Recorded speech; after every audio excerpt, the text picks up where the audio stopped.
मैं अब बात करूंगा थोड़ा सा रिटर्न ऑन कैपिटल एम्प्लॉयड। पहले ध्यान से सुनना, रिटर्न ऑन कैपिटल एम्प्लॉयड और रिटर्न ऑन इन्वेस्टमेंट क्या? Return on investment. ये बात सुन लो पहले ध्यान से, बातें मत करो, सुनो। मोस्ट इंपॉर्टेंट है, मोस्ट इंपॉर्टेंट, आता आता है, सच्चाई बता रहा हूं। ये आर वाई जो रेशियो है ना, सॉरी, रिटर्न ऑन, नहीं हो रहा, चुप होए, पहले पढ़ लो। देखो, जो return on capital employed ratio ना, ये आता आता है। और ये निकलता कैसे? ये निकलता है ईबीआईटी अपॉन में कैपिटल एम्प्लॉयड इनटू 100। ध्यान से सुनना। देखो, ईबीआईटी कह लो चाहे पीबीआईटी बोलो, बोले तो earning before interest and tax, चाहे profit before interest and tax. और कैपिटल एम्प्लॉयड का मतलब क्या होता है पता है आपको? क्या होता है कैपिटल एम्प्लॉयड का मतलब? कैपिटल एम्प्लॉयड का मतलब होता है, ये तो आपने सही बोला, कैपिटल एम्प्लॉयड का मतलब होता है डेब्ट प्लस इक्विटी। मगर कैपिटल एम्प्लॉयड का मतलब होता है बिजनेस में लगा हुआ पैसा। क्लियर है?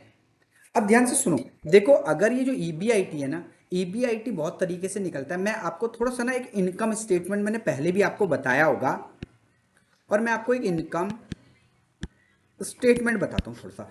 होता क्या है, देखो, सेल्स माइनस वेरिएबल कॉस्ट। अगर सेल्स में से क्या माइनस कर दिया जाए? वेरिएबल कॉस्ट, तो क्या निकल कर आता है?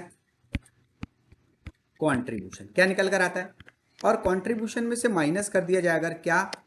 Fix cost. क्या? तो क्या निकल कर आता है?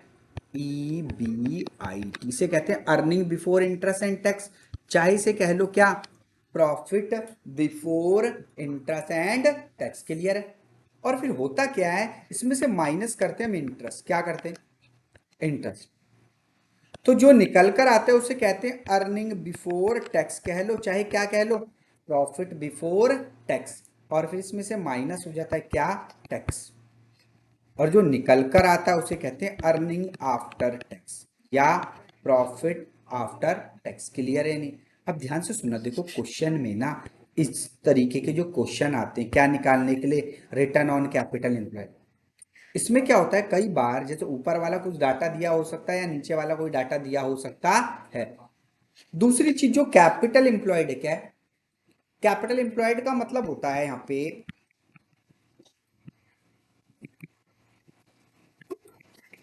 इसका मतलब होता है बिजनेस में लगा हुआ पैसा। और जो कैसे निकलता है? इक्विटी और प्लस कर देते हैं उसमें क्या? डेप्ट। अच्छा, कोई मुझे बताएगा इक्विटी का और क्या नाम है? उसको कहते हैं शेयर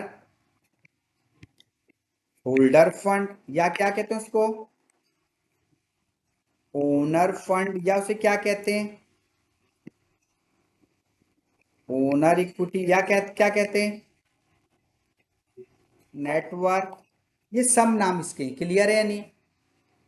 और डेप्ट का क्या नाम? और लॉन्ग टर्म लाइबिलिटी कह सकते हो। ठीक है ना? या क्या कह सकते हो उसको? लॉन्ग टर्म डेप्ट नहीं कह सकते हो। क्लियर? क्लियर है बच्चों? और ये निकलता कैसे इक्विटी, आपको कोई बताएगा? भैया, इक्विटी तो पता है आपको, इक्विटी का ये नाम भी है, ये नाम भी है, ये नाम भी है, ये नाम भी है, या डेप्ट का ये नाम भी है, ये नाम भी है, पर इक्विटी निकलता कैसे बताया कोई मुझे? निकलता है equity share capital plus preference share capital plus, plus अगर कोई जनरल जब है, प्लस अगर कोई क्या है? पीएल है, अगर कोई क्या है? एक्यूमुलेटेड प्रॉफिट है, या अगर कोई क्या है? रिटेन्ड अर्निंग है। और इसमें से माइनस हो जाता है क्या? Miscellaneous expenditure. तो इससे क्या निकल कर आता है? इससे निकल कर आता है, क्या निकल कर आता है? क्लियर है या नहीं? और जो डेप्ट है क्या है? डेप्ट कैसे निकल कर आता है? डेप्ट में चाहे वो कोई डिवेंचर हो या कोई क्या हो, बॉन्ड्स हो, या क्या हो, कोई लॉन्ग टर्म लोन, मतलब इन्हें जोड़ के क्या निकल कर आ जाता है? डेप्ट। क्लियर है? और डेप्ट प्लस इक्विटी को जोड़कर क्या निकल जाता है? Capital employed. मैंने अभी क्या बताया? कैपिटल एम्प्लॉयड का मतलब क्या है? बिजनेस में लगा हुआ पैसा। देखो बिजनेस में यही पैसा लगा होता है। अगर थोड़ा सा मैं आपको थोड़ा सा नॉलेज के लिए बताऊं, देखो आपने इस तरीके की बैलेंस शीट बनाई है या नहीं बनाई है? याद आ रहा है आपको इस तरीके की आप बैलेंस शीट बनाते हो जिसमें क्या लिखते हो? Equity and liability. याद आ रहा है कि नहीं आ रहा? और नीचे क्या लिखते हो? एसेट्स। और इसके तीन पार्ट होते हैं, याद आ रहा है? सबसे ऊपर क्या होता है? Share holder fund. फिर दूसरा क्या होता है? Non current liability. और तीसरा क्या होता है? Current liability. और ये तो टोटल होता है, आपको पता ही है। और एसेट्स में क्या होता है? इधर नॉन करंट एसेट्स, और इधर क्या होता है? Current assets. और ये तो टोटल होता ही है। होता है या नहीं होता? अब ध्यान से सुनना, देखो बिजनेस में कौन सा पैसा लगा होगा? भैया ये वाला। और क्योंकि ये पैसा बिजनेस में लगा थोड़ा होता है। करंट लाइबिलिटी क्या होती है? करंट लाइबिलिटी वो लाइबिलिटी होती है बेसिकली एक साल के अंदर क्या कर देते हो आप पे। अब वो पैसे क्या बिजनेस में लगाओगे क्या? अगर मान लो वो पैसे से क्या land, building, plant, machinery, furniture खरीदोगे, शॉर्ट टर्म लोन लेके प्लांट खरीद लोगे, बिल्डिंग खरीद लोगे, मशीनरी खरीद लोगे ना। हाँ, अगर नॉन करंट लाइबिलिटी जैसे डिवेंचर इशू कर रखे हैं, बॉन्ड इशू कर रखे हैं, लॉन्ग टर्म लोन ले रखा है, तो उस पैसे को बिजनेस में क्या करोगे? इन्वेस्ट। या शेयर होल्डर फंड में, चाहे वो इक्विटी शेयर से पैसा लिया हो, प्रेफरेंस शेयर से पैसा लिया हो, वो पैसा बिजनेस में क्या करोगे? इन्वेस्ट। तो ये इसीलिए यहां पर क्या लिखते हैं? Capital employed. क्या लिखते हैं? इसका मतलब ये क्या बता रहा है? ये रेशो रिलेशन बता रहा है कि कितना हम कमा रहे हैं, कितना लगाकर। समझ में आ रही है बात की नहीं आ रही है? तो इसलिए ईबीआईटी बोले तो earning before interest and tax upon में कैपिटल एम्प्लॉयड इनटू 100। क्लियर है या नहीं? अब देखो क्वेश्चन अगर आपको मैं दिखाऊं,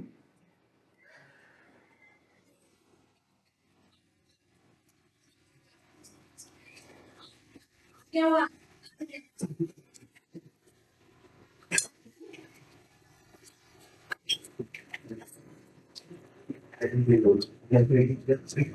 आपने क्वेश्चन नंबर 142 देखो प्लीज। क्वेश्चन नंबर 142 बुक का देखो। बात नहीं, मेरी बात सुनो। कह रहा कैलकुलेट रिटर्न ऑन इन्वेस्टमेंट। आपको क्या निकालना है? आरओआई। आपको आरओआई निकालना है। क्लियर है या नहीं है? गिवन क्या क्या आपको? कह रहा नेट प्रॉफिट ये दिया आपको। नेट प्रॉफिट आफ्टर टैक्स कितना दिया हुआ है? 6,50,000। ठीक है। उसके बाद कह रहा है रेट ऑफ इनकम टैक्स। आपको इनकम टैक्स रेट भी गिवन है। कितना है ये? 50%। क्लियर है या नहीं? उसके बाद कह रहा है 10% डिवेंचर। भैया कंपनी ने 10% क्या डिवेंचर इशू कर रखे हैं? 100 ईच। और कितने रुपए के? 10 लाख रुपए। कितने के? ठीक है। उसके बाद फिक्स एसेट्स। फिक्स एसेट्स जिसकी कॉस्ट है, ध्यान से सुनना, 22,50,000 रुपए। ठीक है ना? कितनी? 22,50,000। और कह रहा है उधर लिखा है accounted depreciation on fix assets, मतलब वही प्रोविजन फॉर डेप्रिसिएशन। समझ रहे हो?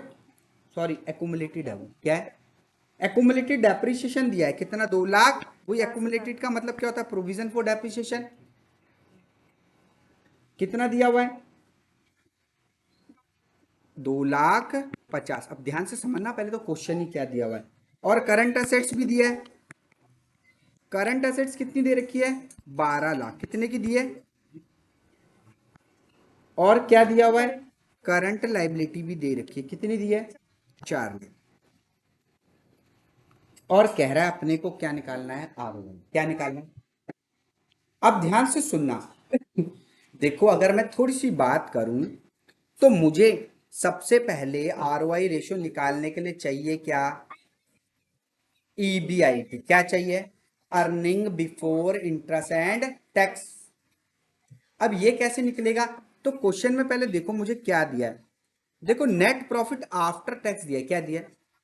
देखो ध्यान से सुनना, ये जो है ना अर्निंग आफ्टर टैक्स, इसको हम नेट प्रॉफिट आफ्टर टैक्स भी कह सकते हैं। क्लियर है यानी क्यों? क्योंकि इसमें से तो टैक्स क्या है, घटा हुआ। चाहे उसको नेट प्रॉफिट आफ्टर टैक्स कह लो, चाहे उसको अर्निंग आफ्टर टैक्स कह लो। क्लियर है या नहीं है? अब ध्यान से सुनना, मुझे चाहिए ईबीआईटी, मगर क्या चाहिए?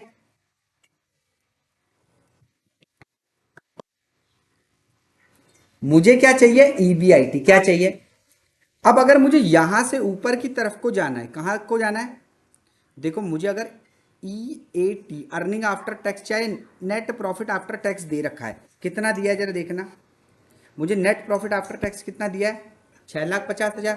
मैं यहाँ पे अभी मैं आपको एक रफ एस्टिमेशन बता रहा हूँ पहले। अगर मैं यहाँ 6,50,000 लिख दूँ, कितना लिख दूँ? और टैक्स का रेट कितना है? 50%। देखो अगर टैक्स का रेट मान लो यहाँ पर ये 50% हो, कितने परसेंट हो, तो भैया ये भी 50% होगा, तभी जाकर ये कितना परसेंट होगा? 100 होगा कि नहीं होगा? क्योंकि 100% में से जब 50% घटाओगे तभी तो कितना बचेगा? 50%। अब अगर ये 6,50,000 तो ये भी 6,50,000 रहा होगा। इसका मतलब ये कितना रहा होगा? 13 लाख रहा होगा। और माइनस इंटरेस्ट, और इंटरेस्ट किस पर होगा? तो ये देखो दिख रहा है 10% डिवेंचर 100 ईच, कितने के इशू करें? नहीं 1 लाख नहीं, 10 लाख है। तो 10 लाख का 10% कितना हुआ? 1 लाख। कितना हुआ? तो डिवेंचर का इंटरेस्ट कितना होगा? 1 लाख। भैया यही होगा, होगा कि नहीं होगा? तो अगर 13 लाख में 1 लाख जुड़ जाए तो कितना हो गया? तो मुझे ईबीआईटी मिल जाएगा। मतलब मैं ईबीआईटी निकालने का एक फॉर्मूला बना सकता हूं। क्या बना सकता हूं? क्या बना सकता हूं? मैं बना सकता हूं earning after tax plus tax plus interest. कोई दिक्कत है? तो earning before interest and tax कैसे निकलेगा? अर्निंग आफ्टर टैक्स मैंने बताया भी कितनी थी, 6 लाख प्लस 6,50,000 और प्लस इंटरेस्ट कितना? 1 लाख। तो टोटल कितना आया था अपना? क्लियर है या नहीं है? तो यहां पर मैं लिख सकता हूं क्या? 14 लाख रुपए इसकी वैल्यू। कोई दिक्कत है बच्चों? और अपॉन में क्या चाहिए? Capital employed. क्या चाहिए? अब ध्यान से सुनना, मुझे ना अगर ये जो बैलेंस शीट मैंने बनाई है, अगर इसमें डाटा मैं पुट करूं, क्या करूं? तो मैं ये जो है शेयर होल्डर फंड और नॉन करंट लाइबिलिटी को अगर जोड़ दूं तो मेरा क्या निकल कर आ जाएगा? कैपिटल एम्प्लॉयड आएगा कि नहीं आएगा? क्योंकि देखो ना तो मुझे यहाँ पर एक आध पॉइंट तो दिया है, मेरे को दिख रहा है डिवेंचर का, मगर शेयर का तो कोई पॉइंट दिया ही नहीं है। बच्चों दिया है? पहले ध्यान से सुनो, देखो अगर मुझे शेयर दिया रहता तो डिवेंचर ये थे 10 लाख के, पर मुझे इक्विटी का तो कोई भी पार्ट नहीं दिया। जो शेयर होल्डर फंड या इक्विटी है भैया, उसका तो कोई भी पार्ट मुझे गिवन ही नहीं है। तो अब मैं क्या करूंगा? अब मैं बैलेंस शीट का फॉर्मेट अगर अप्लाई करूं तो नॉन करंट एसेट्स याद आ रहा है आपको? और नॉन करंट एसेट्स में क्या होती है? टेंजिबल और इंटेंजिबल। अब देखो यहां पर मुझे दिए फिक्स एसेट्स कितनी है? कॉस्ट 22,50,000 और सॉरी 22,50,000, जिसमें से अगर मैं 2,50,000, क्यों? क्योंकि प्रोविजन फॉर डेप्रिसिएशन क्या करना पड़ेगा? घटाना पड़ेगा। तो यहां पर अगर नॉन करंट असेट्स में मैं फिक्स असेट्स की बात करूं तो फिक्स असेट्स मेरे पास कितनी है? 22,50,000 में से मैं कितना घटा दूंगा? 2,50,000। तो कितना बचा? तो 20 लाख की तो मेरे पास क्या हो गई? Fix assets. क्लियर है या नहीं है? और करंट असेट्स भी मुझे क्वेश्चन में दी है। करंट असेट्स कितने की है? 12 लाख। बच्चों समझ में आ रही है बात? ये हो गया 12 लाख। तो कितना हो गया? 20 और 12, 32 लाख। अब टोटल जितनी आपको पता है क्या होती है असेट, उतनी क्या होती है लाइबिलिटी। ये भी 3,20,000 होगा बच्चों, होगा कि नहीं होगा? सॉरी कितना? 32 लाख। होगा या नहीं होगा? अब ये भी 32 तो ये भी 32। और इधर करंट लाइबिलिटी भी मुझे क्वेश्चन में दे रखी है। देखो करंट लाइबिलिटी कितनी है? 4 लाख। तो यहाँ पे अगर मैं 4 लाख की वैल्यू रख दूं, सुनो मेरी बात। और नॉन करंट लाइबिलिटी में मैंने बताया ना डिवेंचर आता है, बॉन्ड आता है, तो वो भी मुझे दिया हुआ है। देखो ये दिया है, क्या दिया है? 10% डिवेंचर कितने के? 10 लाख। अगर मैं डिवेंचर की भी वैल्यू यहाँ पर रखना चाहूँ, भैया ये डिवेंचर ही तो होंगे भाई। नॉन करंट लाइबिलिटी में क्या था? डिवेंचर कितने के? 10 लाख। तो ये 14 लाख घटा दो, 32 लाख में से 14 लाख गए, कितने बचे? करो जरा कैलकुलेशन। 32 लाख माइनस 14 लाख, तो ये बचे 18 लाख। कितने बचे? 18 लाख ही तो बचेंगे। तो 18 लाख क्या हो गया शेयर होल्डर फंड। बच्चों आया या नहीं आया। तो देखो अब मुझे डेप्ट और इक्विटी चाहिए, क्या चाहिए। तो मुझे डेप्ट तो दिया हुआ है, मुझे क्या चाहिए इक्विटी। तो पहले मैं इक्विटी कैसे निकालूंगा, ध्यान से सुनना। तो इक्विटी मैंने अगर निकाला तो मैं एक फॉर्मूला डेवलप कर सकता हूं, क्या, ध्यान से सुनना। देखो इक्विटी मैंने कैसे निकाला, इक्विटी मैंने निकाला, मुझे क्या दिया हुआ था, मुझे दिया हुआ था फिक्स असेट्स, क्या दी थी। तो मैंने क्या करा, फिक्स असेट्स लेस कर दिया इसमें से क्या, एकुमुलेटेड डेप्रिसिएशन, बच्चों समझ में आ रही है। और प्लस कर दिया मैंने क्या इसमें, करंट असेट्स, और माइनस कर दी इसमें से क्या, करंट लाइबिलिटी, और माइनस कर दिया इसमें से क्या, डिवेंचर। बच्चों समझ में आ रही है बात की नहीं आ रही है। भाई यही तो हुआ। देखो फिक्स असेट्स यहाँ पे से कैसे से निकली थी, तो हमने फिक्स असेट्स में से लेस कर दिया था एकुमुलेटेड डेप्रिसिएशन, तभी तो लिखा। बच्चों समझ में आ रही है। और फिर उसमें मैंने क्या कर दिया, ऐड करंट असेट्स, ये वाली, क्लियर है। और फिर टोटल मुझे क्या मिल गया था, ये सब, ये टोटल असेट्स मिल गई थी। और टोटल असेट्स में से मैंने क्या माइनस कर दी भैया, करंट लाइबिलिटी और डिवेंचर। समझ में आ रही है बात की नहीं आ रही है। या तो करंट लाइबिलिटी और यहाँ पर फिर प्लस लिखना पड़ेगा, समझ रहे हो, अगर आप ऐसे ब्रैकेट लगा करते हो कोई दिक्कत है। तो अभी फिक्स असेट्स कितने की है, 20 लाख, नहीं 20 लाख की नहीं, फिक्स असेट की थी 22,50,000, और माइनस क्या कर दिया उसमें से, 2,50,000 का क्या, डेप, प्लस प्लस क्या, करंट असेट्स कितने की,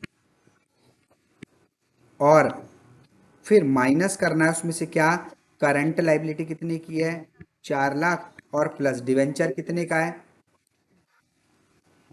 तो ये नेट कितना निकल कर आएगा,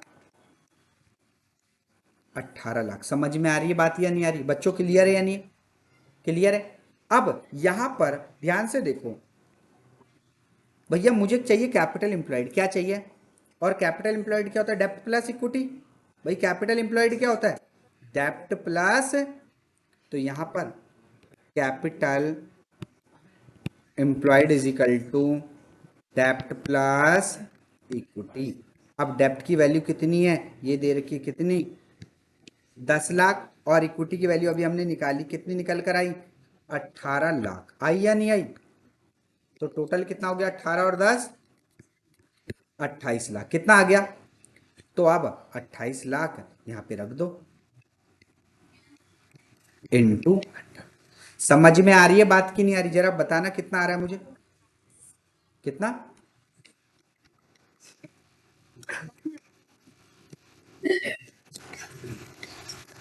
50%, कितना आ रहा है, देखो आ रहा है इधर आंसर 50%।